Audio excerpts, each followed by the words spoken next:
Welcome to the video lecture series for electronic marketing. Today's video lecture is going to be on online advertising. First, we're going to look at the purposes of online advertising. When we talk about the purposes and goals of online advertising, it's parallel to the purposes and goals of any advertisement. And so we're going to look at building brand awareness, purpose number one. Purpose number two could be creating consumer demand.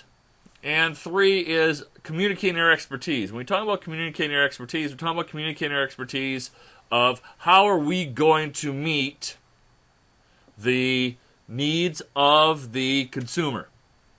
What is it that we do specifically that's going to meet their specific want and need? And so when we talk about building brand awareness, it's generally a difficult item to wrap your arms around because it's not immediate satisfaction that you're going to get with building brand awareness. And both from a student perspective and from an organizational perspective, like the chief financial officer, they have a hard time identifying with this brand awareness piece because it's not something that's going to show up on your quarterlies. It's not something to say, okay, we did this is our return on investment. We placed this ad, and because of that, we sold X amount of units. Brand awareness is a long-term goal. It makes it hard to quantify itself. Generally, these advertisements are going to be very visual in nature. They are going to really show kind of the big picture of the organization. Now, when we talk about those other two purposes of advertisements, of creating demand and showing off our expertise, there's one thing that online advertisement can do that traditional advertisements can't. And that is this idea that a majority of marketing efforts are going to have medium to long-term goals. There isn't another marketing tool that we use that has immediacy like online advertising. And so when we go online advertising, one of our new goals that we can add to this mix is that how do we translate this to a transaction? And so it's really one of the nice things about online advertising. We can track that consumer from clicking on that banner ad, them going to our site, did they make a purchase? And so we can track that effectiveness and how far a customer got through the process, and we can track how many purchases were because of a specific ad. And so when we look at advertisements, any advertisement, you're trying to determine its effectiveness, first we have to understand how we pay for those advertisements. And so there's different payment models with online advertising that we're going to use. Usually with a print advertisement, you say, okay, you're going to get X amount charge per ad, or cost per 1,000 people, that's going to differ the amount. Online advertising has many different ways that we can pay for the advertisement. First method that we're going to talk about is this idea of paying by exposure. And so we're going to go back to our promotions classes and look at that CPM model, and that's cost per 1,000. And so you're going to have a dollar amount attached to it's going to be, for example, $30 for every 1,000 people that you're going to reach. Then you're going to have what we call a CPI, which is cost per impression. And so let's say you've got a banner ad on your website. Every time that banner ad is clicked, you are charged. So every time that banner ad, not actually clicked wasn't the right term, every time that banner ad shows up. And so there's no interaction from the customer side. I'm just going to jsonline.com, the ad shows up, that person gets charged for it. Then we go into this interaction piece, which is another idea that online advertising has an advantage where you can be charged when your customer's interacting with the advertisement, and if they're not interacting with it, you don't get charged. And so you have paying for clicks model, which that is going to be every time a customer clicks on your ad, you are going to be charged X amount cost per click. Now, generally, that cost per click is going to be more than a CPI or cost per impression because it's like a better lead that you're identifying. Then you have a CPA, which is not certified public accounting in this example. We're talking about cost per acquisition. And this is very interesting from the marketing perspective and what the cost per acquisition is saying. I only pay if the customer purchases from clicking on my ad. And so you're only paying when the customer completes their purchase.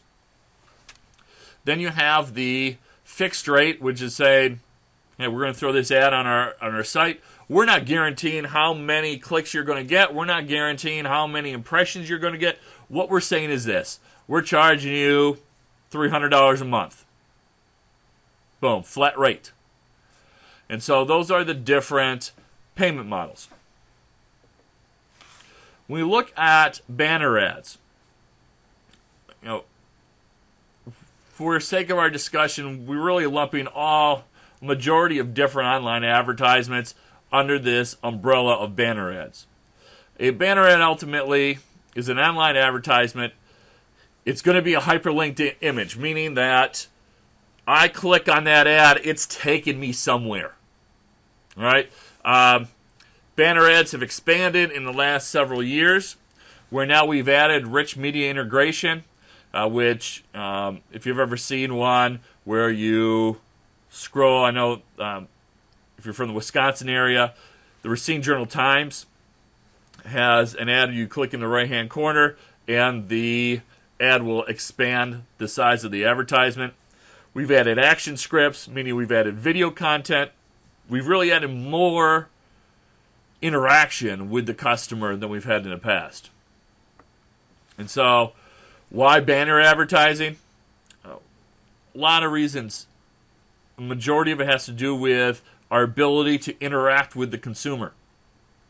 And so, when we put an ad in a printed periodical, I don't know if we have interaction with the consumer. They read it, they flip to the next page, they may or may not read it. What we've done with banner advertisers, we've added animations, we've added mini games, we've added video, we've added flash content, we've added a lot of components to make it more interactive and more exciting for the customer to interact with that piece of advertisement. And so we look at the different things we can do for advertising. Another thing we're going to look at is targeting. There's a lot of different specific ways we can target our customers. And so the first area we're going to look at is geo-targeting. And what we mean by geo-targeting is I can target by location as global as from the country they're coming from to as local of which street they're coming out of from their IP address. And so I can track their location based on that. I can track the network or browser type, the type of computer. Are they using a Mac? Are they using a PC? Are they using Internet Explorer? Are they using Firefox? Are they using Google? I can break it down in that light. I can figure out their connection type. Do they have dial-up or broadband? And what marketers are doing with that is they're saying, okay, if they are on broadband, we're going to give them more of the rich media content. If they're on a slower connection speed, we're not going to give them all the rich media content. We're going to give them more HTML content. Reason being, if I give someone video content that's on dial-up, it will take them 20 minutes to upload a 2-minute video. Are they going to spend the time to do that? I can do ad placements based on the date and time. And so I might say, if I'm McDonald's, I want my banner ads going from 7 a.m. to 10 a.m. for breakfast. I might have a product rolling out. I don't want anything advertised about this product till 2 o'clock. And so Apple does a lot of that when they're promoting out a new product where we're going to say, come back to our website at 2 o'clock. And so they're going to do advertisements to correspond with new product announcements. And then we also can target by capping, which means that we're going to limit the amount of time a person can see the ad. And so we're going to say, all right, this person from this specific IP address, once they see the ad 20 times, we don't want them to see it anymore. We don't want to oversaturate them with the message.